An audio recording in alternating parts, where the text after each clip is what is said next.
Welcome to Rustbusters Installation Guide for Chevy GMC's 1999 to 2006 Silverado and Sierra.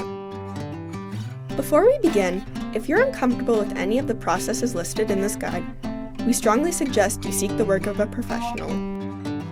Ensure you have all the tools and utilities listed and that you're following all the manufacturer's safety precautions during use.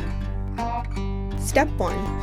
Disconnect your vehicle's battery and inspect for potential fire hazards such as leaking fuel lines and engine components. Prepare or remove these before starting. Finally, clear the work area of any safety hazards. Step 2. Spray the two mounting holes with gray primer so it is easier to see. Once lined up, C-clamp the forward bed mount into place if needed. Step 3. Tack weld the part onto the frame. Then, weld the part on fully. Finally, coat the part and work area with a primer or other rust inhibitor to help prevent or reduce the risk of rust formation. Then you're done!